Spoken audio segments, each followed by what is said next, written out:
For the first time ever, I've now had a letter written to me, and I'm what am I? An agony uncle. Maybe no, an agony auntie.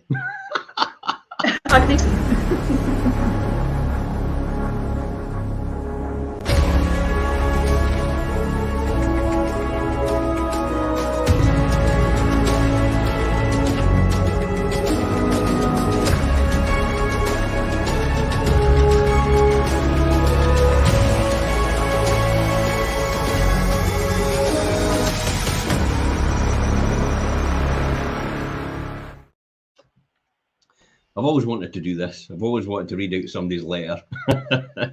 Ever since I used to read the Sun column called Dear Deirdre. Oh, I remember that. That was years ago, by the way. That's me showing my age. Anyway, yes, somebody's actually written into us for a change. And they've written into us and they've asked us, they've written a letter and they've asked us about first-time buyers. So they're a first-time buyer, and the property market enigma going on right now is cracking the code of FIFE'S £190 per square foot puzzle for the first-time buyers itself. So let me just explain to you what I mean. I'll read the letter first. That's probably the most important thing to do, Perry. Yeah. Dear Fife Properties, that'll be us.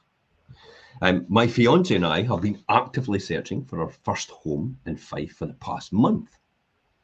Being first-time buyers, we are new to this process and have genuinely enjoyed attending viewings. Although we haven't come across our dream Fife home yet, we are staying practical and have identified 3 properties on which we are considering making an offer. Now, while 2 of these properties require some attention, we believe they have got great potential, and we've also seen a brand new home in Fife as well.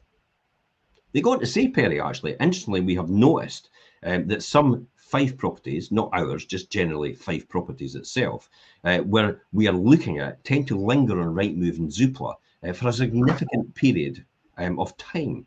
So we are unsure if this is a common occurrence or if there are specific reasons behind it, like they're maybe on for too much money.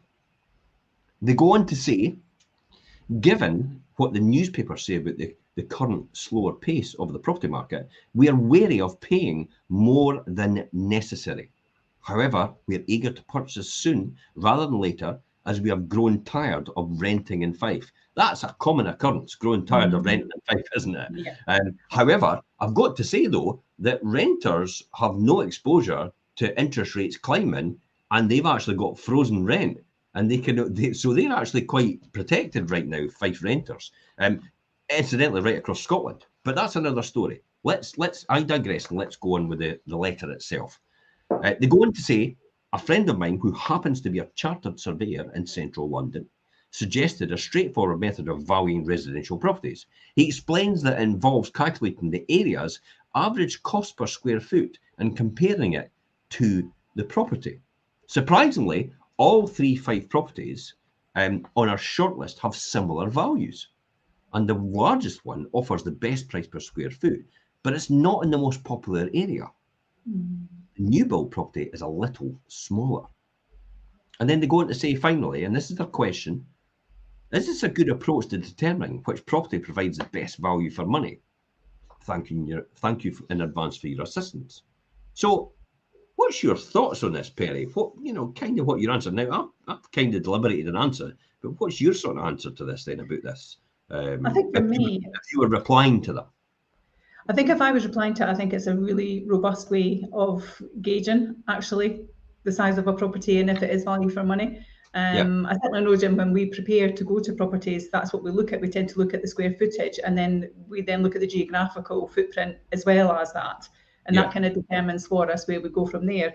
So I think that's a really good approach in my view. And then we can go on to look at things like, for example, comparables against what's been sold that are similar in the area within a reasonable time frame. I don't mean 5 or 6 years ago, because that will give you no idea what the property's worth today in comparison. No. And then we're going to look at what is similar in terms of what's currently on the market and what are these properties on the market at. I was actually at somebody just now along in the East Neuk area. Gorgeous property. Was it nice? honestly felt like doing a video at that point in time, and saying, I think I've died and gone to heaven. Oh, I really wanted to see that one. Oh, gorgeous. Jeez. The 180-degree views, panoramic right across towards the sea. Oh, wow. It's absolutely beautiful. And it's on a prime site, and it's got amazing views over the countryside as well. And it's pristine inside it, real high quality. Everything's high quality. Hardwood doors, chrome handles, Korean worktops in the kitchen. And it's got solid wood floors all the way throughout as well. They built this from scratch in early mid-2000s. It is gorgeous. It's an absolutely beautiful property. And the plot it's on is amazing. The front garden itself, is it the front garden? Is it the side garden? Well, the driveway is massive with a double garage. And then you've got the garden to the front, which actually sits in south. Perfect south. So literally, wow, nice. All day long. What was I talking about? You were talking about, you were looking at comparisons, and I know why you were going there. And the point, my point, here's my point out of that. And that's why I digressed and I really went off the track. But I'm coming back to what the point was. The reason I told you that story was, this is quite unique, this property.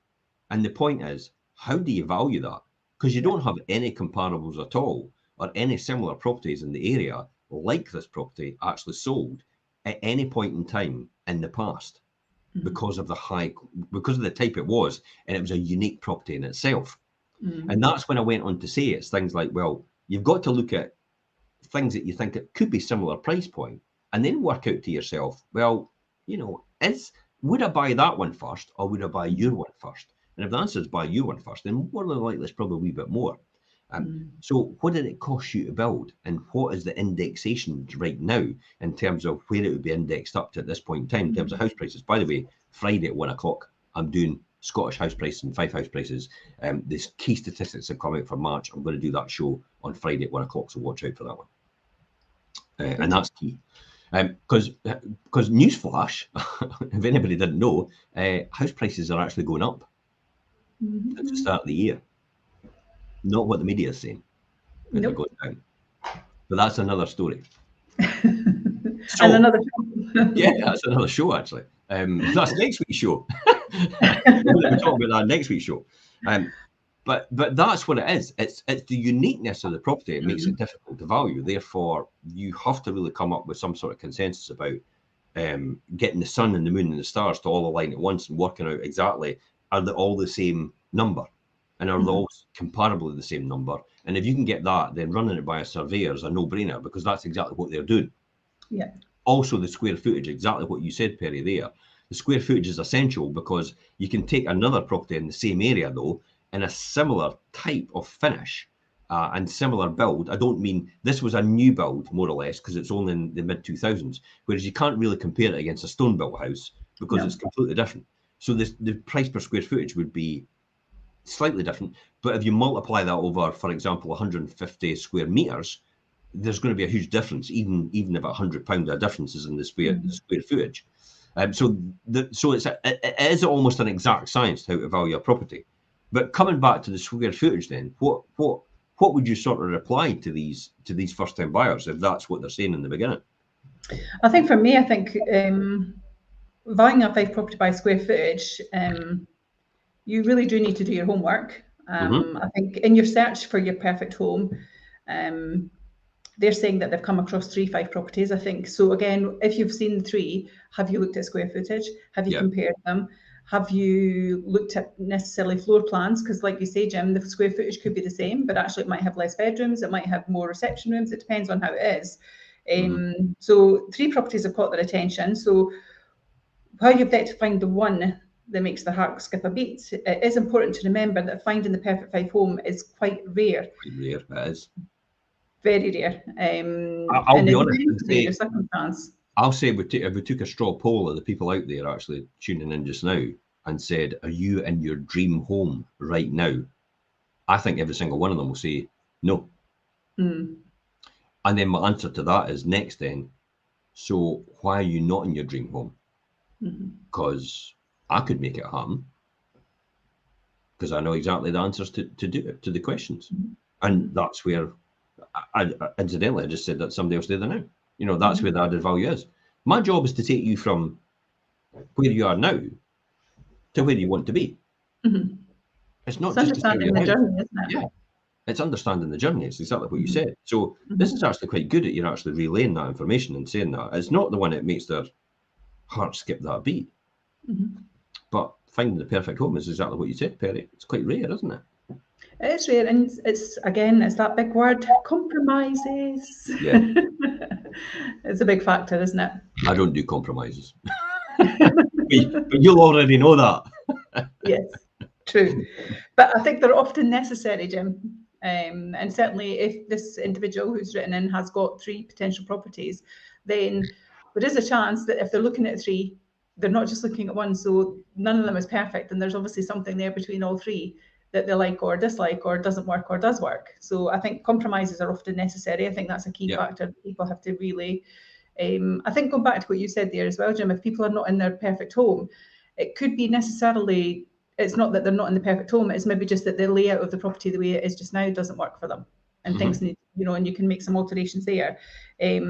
But you can still find a property that you'll fall in love with. And it's worth noting that considering the price per square foot is typically a strategy employed by Fife estate agents and Fife investors as well. Yeah, every single time, isn't it? I know when you're looking at it, that's the first thing you look at. Well, what's the square footage? How does that work? Opportunities, properties to develop, sell on, whatever it is. And it depends on, as you say, the reason for what is it you're buying the home for? What do you need it to do? Is it a home? Is it an investment?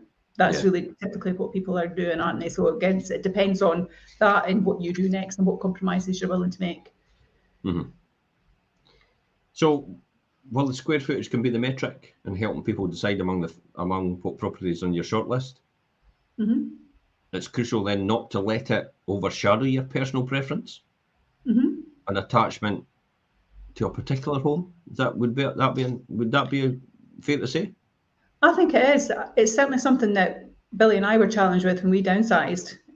Was about, when you're downsizing, you're already in what your perfect home has been and it's lasted your family for many years. I know this is first-time buyers that we're talking about here in particular, but even from that angle, downsizing almost felt like a first purchase for me, because I had to throw out all of the things that I thought about previously and look at it from a fresh perspective. And I think that's what you have to do, is look at it from a fresh perspective and how will the home work for you. So square footage is one guide, but also how does the home work? So what would be your best advice to somebody then waiting on their dream home? I think for me, the advice would be a home that your dream home might be a home that never comes on the market. That's the thing. You should focus on 5 properties that appeal to your practical and also your emotional needs. There has to be two levels here, and we say that often, don't we? That emotiveness is something that we always feel in a house, whether it's sights, smells, the sounds around it. It's everything, isn't it? Everything. That's what sells everything. It's not the bricks and mortar. It's not the size of the rooms. It's how people. It is the size of the rooms, but remember, it's not the size of the room that makes the difference. It's how they feel about the size of the room. Yes. It's how they can see themselves in that size of the room and what they're going to do with it. It's a classic example of features and benefits, isn't it? Yeah, absolutely. The feature is the size of the room, but the benefit is how you can use it. And I think that's the key when we talk about the emotional need versus the practical need. You have to kind of apply both of them, really. So, if that's the case, then for first time buyers, okay, and probably the convenience of the low maintenance offered by new builds can be enticing. Would that be Would that be correct? I'm just convinced somebody the other day, and actually I'll look here because I've got the statistics right here from the latest survey for new builds. This is quite a good one, because we advise that sometimes new builds can be quite enticing. But if you look new build statistics, the average price in January 2023, according to the Scottish Index of House Prices, which is the land registry actually issues them, the government, the average price of a new build is 287,971, which is 288,000. The average price of a resold property, which is probably exactly the same, but it's a resale, is 179,000. There's a differential of over 100,000 between the new build and the actual resale property. And I hear people asking, why is that the case? Because a new build has got more requirements of building actually materials and standards actually to reach now than an existing property actually on the current market. It's what the class is a resale. I wouldn't want to say it's a second hand, because people say it's like, I don't want a second hand property, but that's effectively what we're buying, isn't it? It is. I mean, to be honest with you, it works for some because, again, a lot of people like the fact that they don't necessarily need to do anything. They can particularly pick their fixtures and fittings. They can pick their colour schemes of their bathrooms, kitchens, and that kind of thing, depending on what kind of brand you're buying. But for me, it's almost like when you buy a new car. I would never buy a brand new car, because as soon as you drive it out of that showroom, it's lost value, because suddenly it is actually a second-hand car. Yeah, and that's what buying a new home really is. It's a premium that you're paying on it for that build quality, and hopefully that will keep its price if the market continues to stay stable. However, if the market does drop, I'm beginning to have a wee bit more optimism, by the way. It's actually possibly going to continue for prices to go up, because inflation's beginning to drop. It's just been announced again, 8.7 this morning, which is a dramatic drop from the 10.1. So I'm actually quite enthused about the fact that the market, where it being stable right now, could potentially be a lot more active, and interest rates might actually not go as high as I actually think now. But again, I'll talk about that on Friday a bit more. So it's like what you say, when you drive out a car out the new showroom, the price automatically drops because of that. Admittedly, it's a house and it's supposed to keep its value, but there is things. I'll tell you a classic example of how this happened to me personally. I bought Veterano Vale, Crystal Diageo, just before the credit crunch, and I paid 195,000 for it. And when the credit crunch came, I sold it for 175,000. That's almost like just driving out of the showroom. It totally is. It's because I put extras on it. All the extras, things like I put a shower over the bath. I put a bit extra in the kitchen. I put appliances in. So I'd done all these. I put an electric door on the garage, but that never really added value to the property itself. Hence the reason why, because the original price of the property was probably about 176,000. So literally, all the extras I never got back. So that's the sort of thing you have to be wary about when you're buying new build. Admittedly, if you're going to buy a new build, probably just buy it in its current form, and don't go for the extras, because the extras are where they make a huge margin, a huge lot of money. But that's another story, as I said. However, if you want to put in some effort, a property with potential might be an excellent choice for that for a first-time buyer. And I would suggest creating a short list of essential factors for your next home, such as which areas in Fife do you want and do you not want to live in? What property age do you want to buy? Number of bedrooms do you want to buy? Size of the bedrooms, because often you get some agents that say it's a 3-bedroom, and you turn up and it's like a double and 2 singles. So you've got to think about that as well. That's probably essential. Where it is in terms of local amenities, desirable features like southerly facing patios and gardens, which is a really good one. If the apex on the house is low enough, where the garden's north at the back, then potentially if it's low enough, the sun will still be on it all the time anyway. So these are all things you've got to think about striking that right balance, I would say. A list can help you determine the most practical option among properties itself you're actually considering. Once established, you can decide, guided by your emotions and rational thinking. Facts, fact people, facts, listen. Facts, don't go. Emotions are the greatest thing ever. I'm a facts person first, and then, we could look at the emotions next. Striking a balance between emotional and practical aspects is vital in making that right choice. What other things should we consider, Perry? I think one of the biggest things to consider as well is actually the amount of time that you plan on living in that new property. So if it is your first home, how long are you going to be there? Most first-time buyers tend to move again within 5 or 6 years on average. So you need to consider future marketability. So again, it goes to that new home thing as well, Jim, that you've just described there, and what you could do.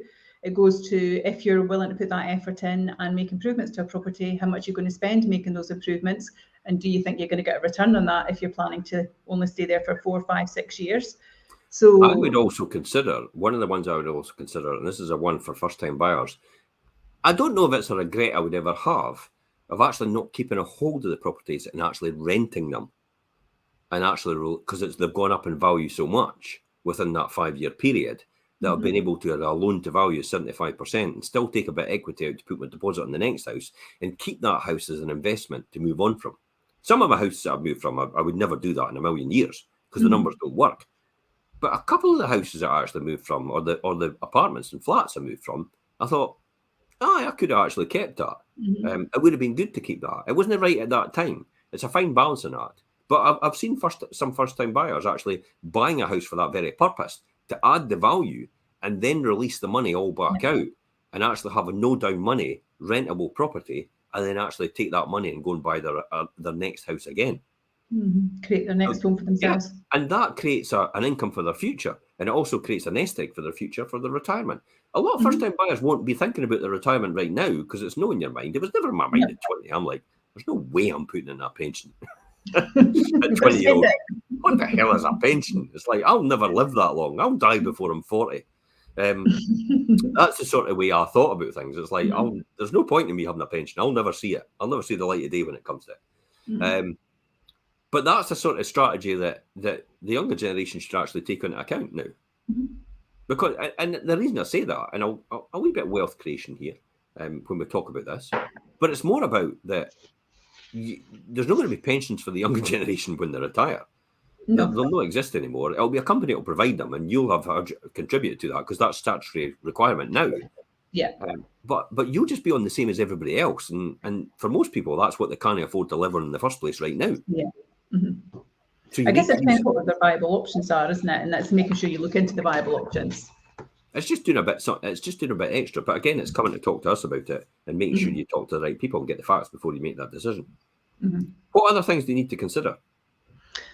I mean, we spoke about there about how long they're going to live there, but I think, and the future marketability of it. But I think similarly, consider the quality of local primary schools if you plan to start a family. So first-time buyers tend to be young professional couples buying their first home together. But how does that change? Interestingly, I was out at a couple earlier on in this week. Now got a young family. The house was perfect for them, but now with the wee one, doesn't work because it's one of the ones where you get the terraces in a row where you have to park further down from the property. So once you've parked, you've got to walk all the way to the house with the buggies and the prams and the shopping and the baby. And so it's about that as well. So it's about how does the home work for you if you potentially plan to have a family? Are you close to primary schools in the catchment area that you want to be in? That will have a massive effect on your child's education and the number of buyers you will attract when you sell as well. Because again, if you're close to a good school, it attracts good buyers. I often say that to people when I walk in the door. What did you love about the property when you first bought it?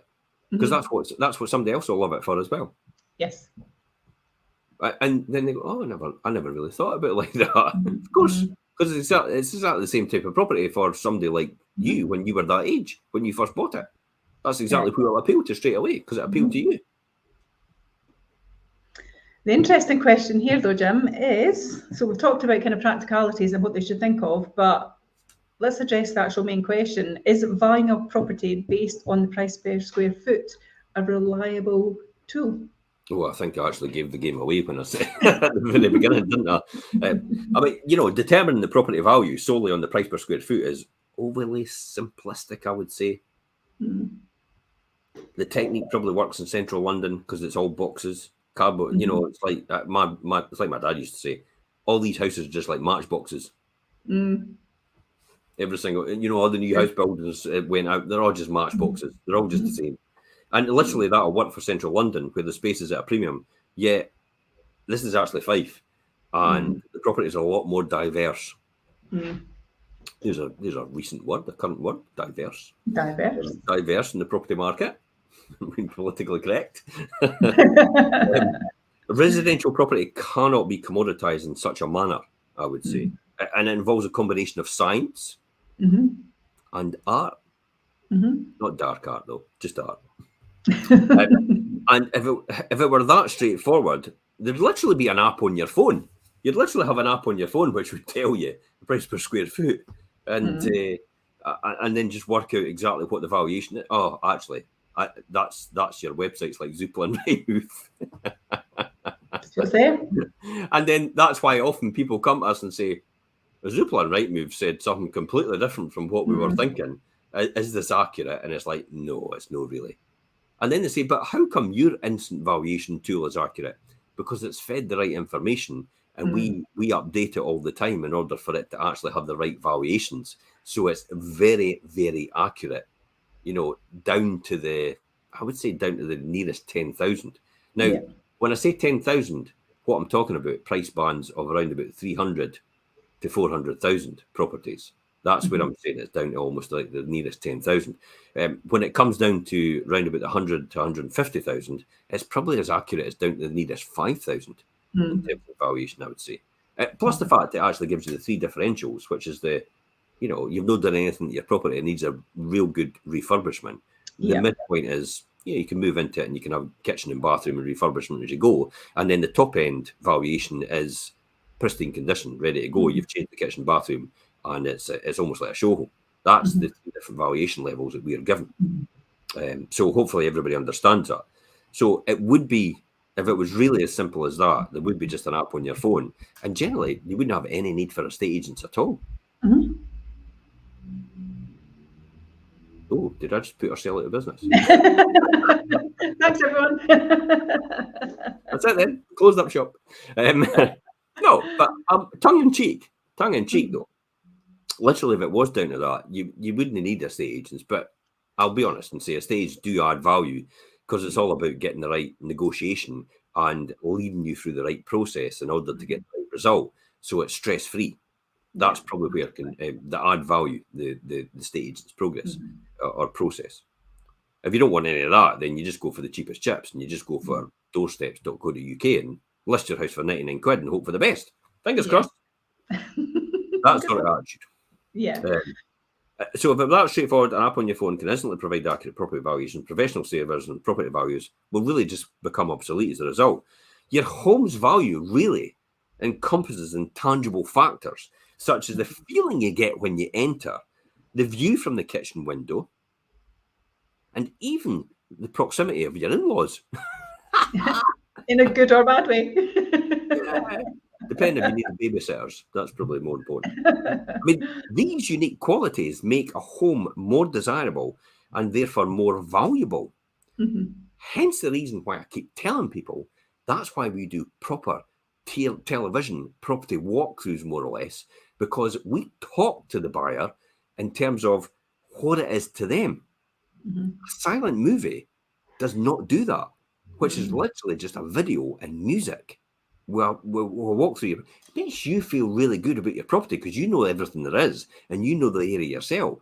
But that doesn't tell a buyer from out of the area or in another region of Fife exactly what you've got to offer on your doorstep. They're often left going, well, why would I want to move there? Yeah. That's the whole point of doing a pre-portal launch. That's the whole point of doing a personal property tour. So people understand what they're actually buying. They're buying exactly what I said there, the view from the kitchen window, the feeling they get when they enter a home. Because I get that same feeling as well. Yep. Just like I said to you at the beginning. It's like when I saw that home, I thought, God, I'd love to tell everybody all about this now.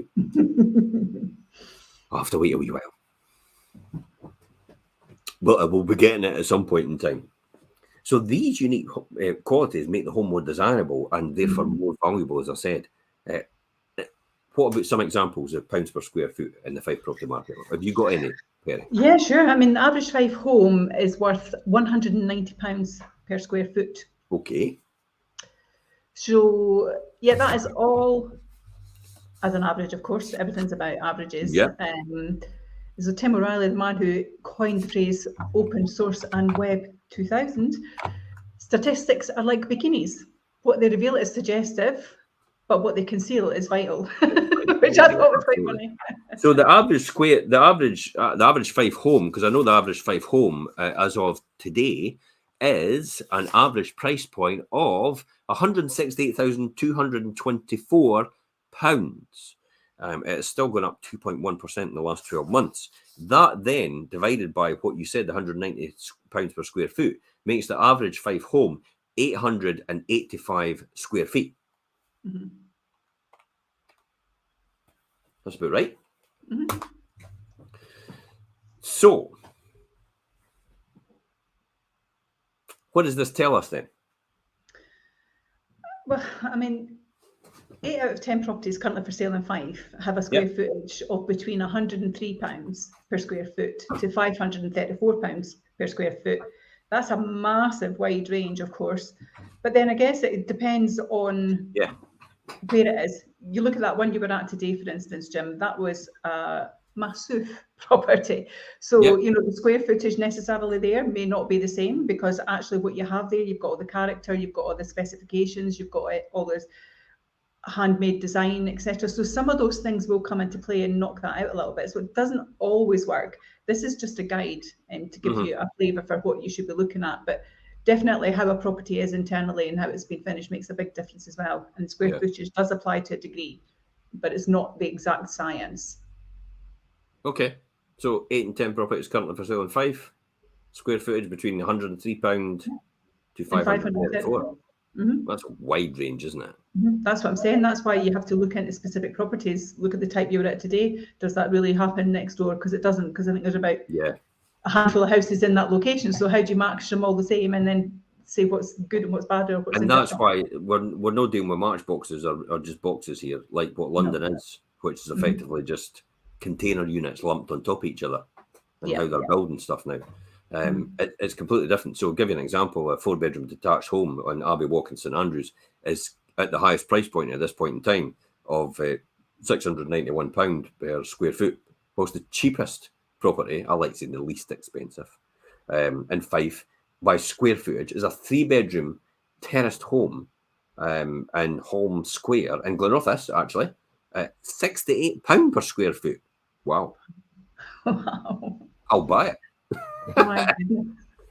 But you know something though, when you're a first-time buyer, that's a great price point, isn't it? It is. That's what you've got to think about. This is my point. You're like, there's this big thing about people going on about, that'll never be affordable, that £550,000 house. Newsflash, that's meant to be for a family upgrades from a mid-market property. That's not for a first-time buyer. No. Because folk look at that immediately and go, I'll never be able to buy a house in Fife. It's like, of course you will. Because there's houses in Glenrothes, there's houses in Kirkcaldy, there's houses in Leven. They're all at really good prices. I mean, you know, you can get a 2-bedroom semi-detached in Leven for 110. That's affordable. The average price in Fife itself, as I said, is £168,000. That's affordable to the average person, because 168,000, right, divided by 33,000, which is average salary, is 5 times the average salary. That is extremely affordable, because 6 times is the average point where the market begins to tip the other way. So we're still way underpriced in Fife, if that is the average price. I'll just say this right now on record. Fife is still undervalued in comparison to the rest of the UK and Scotland itself. Because Scotland, in terms of average price to average salary, is 5.57 times. So Scotland's still undervalued in comparison. And then when you look at England, I think England's some crazy number. Give me 2 seconds. Because I've got it here. I'm going to look at England and see where they are. This will be something daft. Oh, £304,000. Come on. Really? Who's affording that? 9 times the average salary. Yeah, because I'm sure the last time you worked it out, it was just over 9. You're 9.2 there, so yeah. I wonder if I've got London in here. Let me see if I can find London to see what crazy figure they've got. London. Have we got it? London. Oh, no. Oh, there must just be different areas. Unless they've kept it to themselves. England, 304, London. It might be Windsor and Maidenhead. Is that London? It's Berkshire. Yeah, that's a huge price. That's 543,000 on average. Winchester is 512 on average. That's average, by the way. When I was down in Merchant, was it Merchant? It wasn't Merchant City because that's Glasgow, but it was Merchant Court or something like that.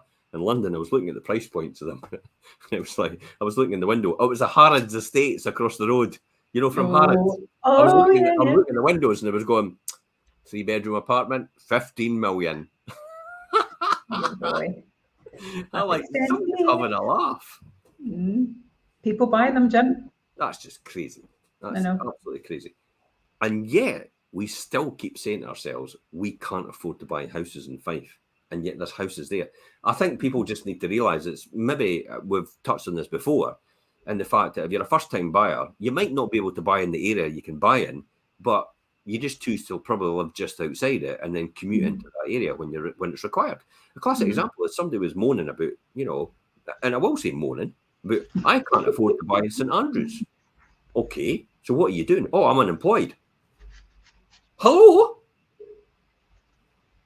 Of course you can't afford to buy St Andrews. You're unemployed. Can't afford to buy anywhere. I can understand that.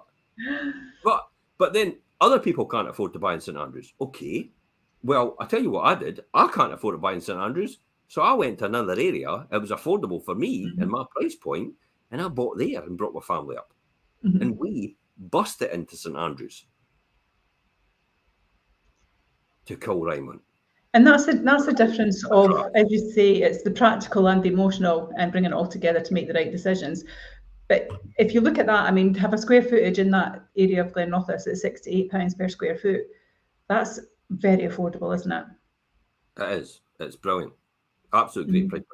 It might not be the most desirable area. Apologies if anybody else knows where that area is, but it's still a great price point. And Glenrothes, to me personally, Glenrothes is a nice central location, and it's easy access onto the 92 to get onto Kirkcaldy or back onto Dundee if you want to go across there. Easy access as well to go right across to Dunfermline and back across via the A92, yeah, and you can cut off at the roundabout and onto Cooper and into St Andrews. So it's easy access for anything for the Glenrothes area, and there's a lot of investment going into it in terms of house building. And there's a lot of investment going into it in terms of infrastructure improvements as well.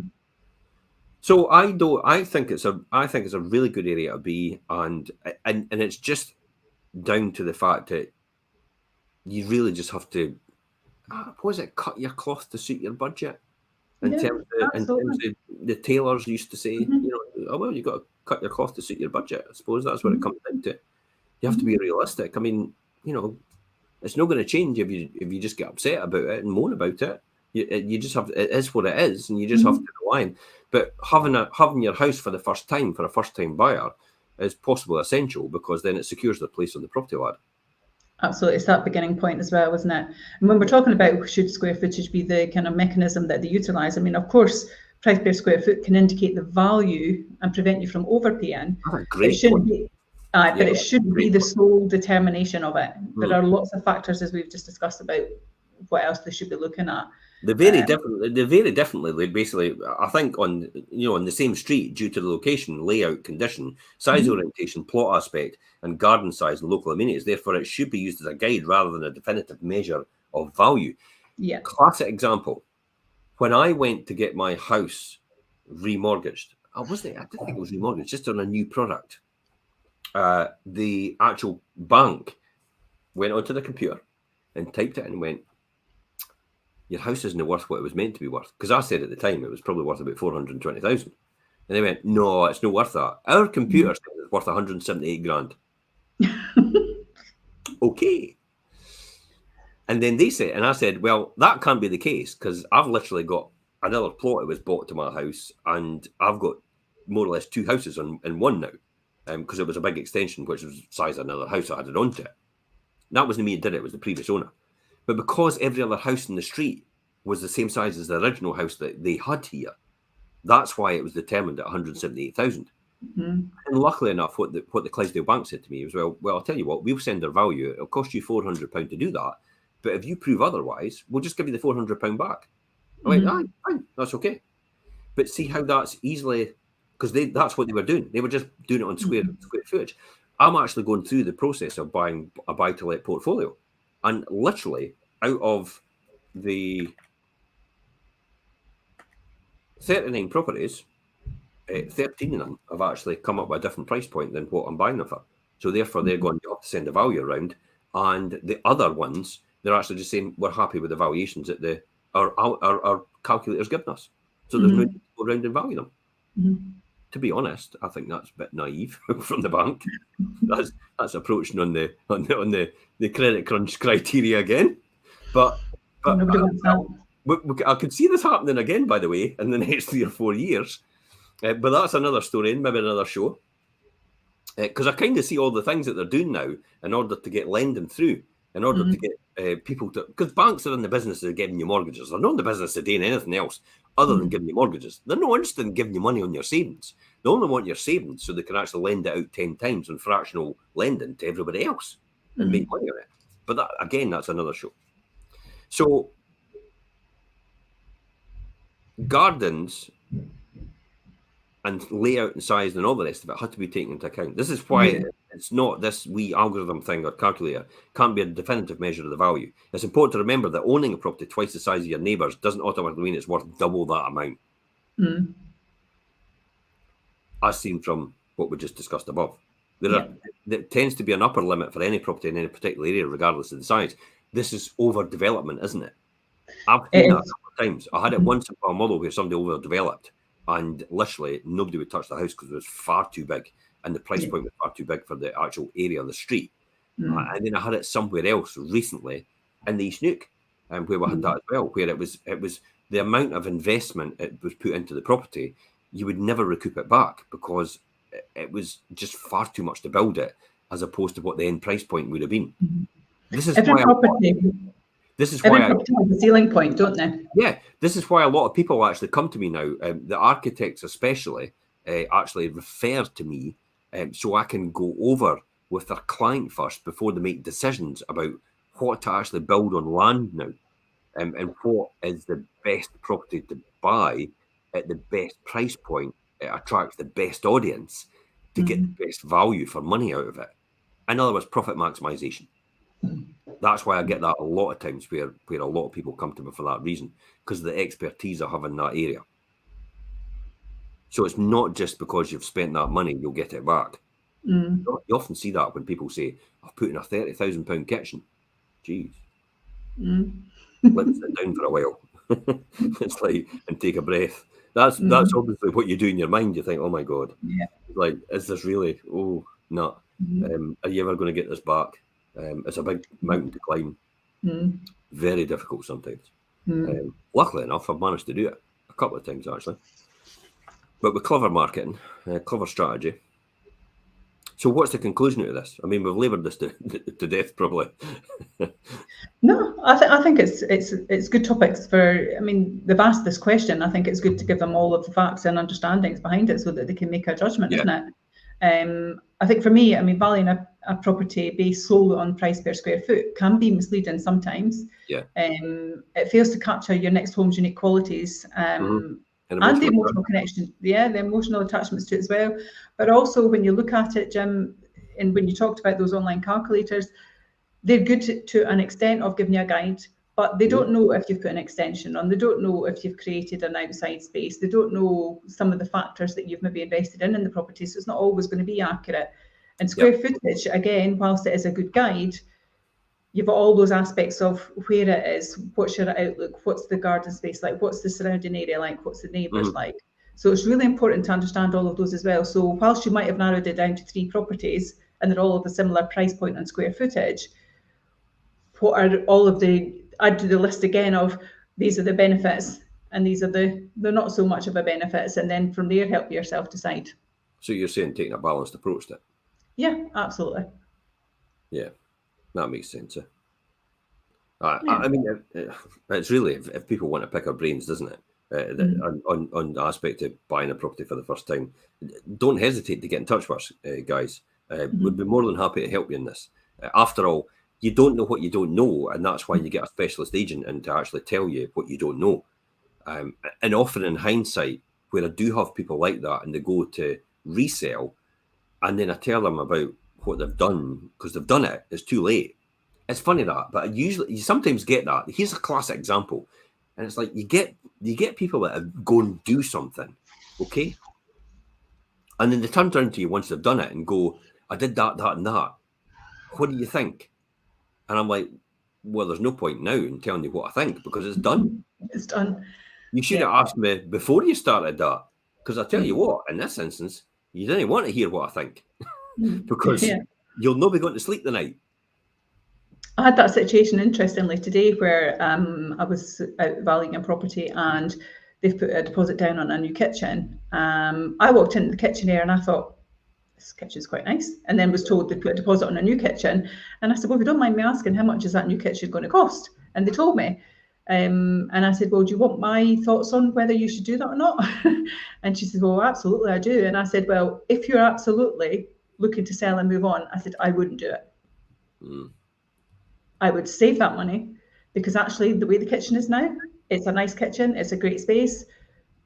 It might look a little bit nicer for you to enjoy, but actually any new buyer coming in, it might not suit them. So you're spending... my curiosity about the price of the kitchen now.